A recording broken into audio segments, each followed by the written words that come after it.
Welcome to the preview of the Social Media Fieldguide workshop that you'll be attending shortly. The workshop will provide you with an overview of social media, an introduction to our post strategy framework, which looks at people, objectives and strategies. And then when we've understood the business requirements, we'll be looking at the tools.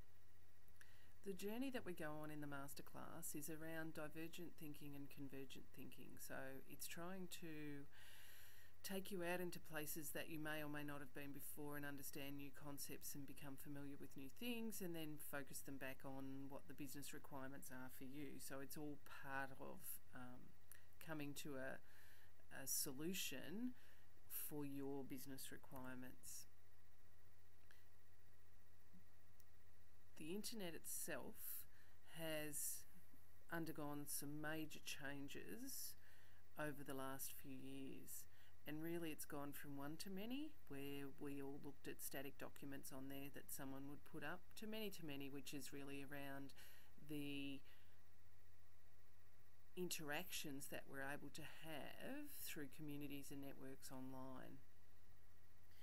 We also look at the volume, the sheer volume of information available to us and what that means for us. It talks about we talk about how the internet has moved from hierarchies to networks, from online brochures to interaction, the rise of the prosumer, those of us that produce what we consume. So it's about communities of people who have created these social media products and other things, and then they're consuming them. The consumers are giving feedback, they're altering what they do and how they do it. If we look at someone like Rupert Murdoch, his perception of where social media was going in 2006 has been right on the money, interestingly enough. So let's make no mistake, people now have a voice. We can find things to look at. We can search for moments captured. We can reflect on stuff. We can review stuff. Most of us, when we're going on a holiday, will use TripAdvisor. If we're looking for a new car, we'll go online and do the reviews of it before we make our decisions. We can complain about stuff. So reputation and brand in organisations now is much more transparent based on social media and what it brings. We can share things easily, so there's lots of different ways that people can arrange events or community engagement or anything like that. And through the wisdom of crowds, and it's almost like outsourcing our IP, we can innovate things. So organisations who used to just define their new products based on the marketing department and some focus groups are now going out and using social media to find out much higher volumes of what their consumers want from them.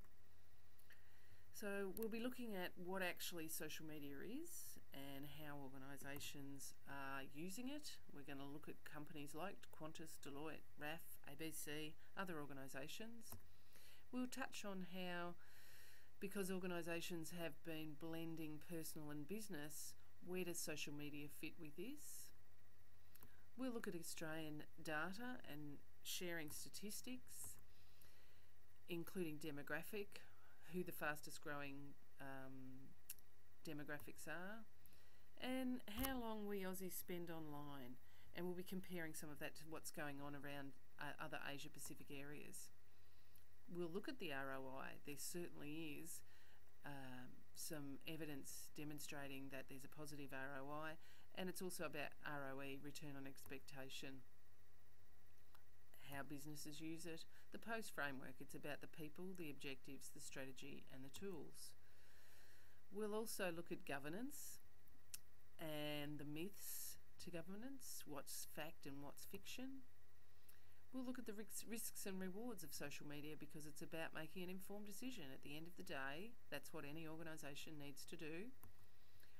We'll be doing some sense making and action planning around barriers to adoption of social media. We'll be looking at roles and responsibilities. Here's where we really come back down into the convergent thinking. who's accountable, who's support, who needs to be consulted and who needs to be informed. And when we've done all this stuff, then we can look at the tools. Which ones? What are the best uses? The roles, responsibilities, all those sorts of issues. And this is where we introduce our comprehensive Fieldguide reference and look at what skills, resources and tasks are required to create content, to manage it, to monitor it, and to nurture communities and networks. We really consider the who, the how much, the how long, the how often, the costs and the processes.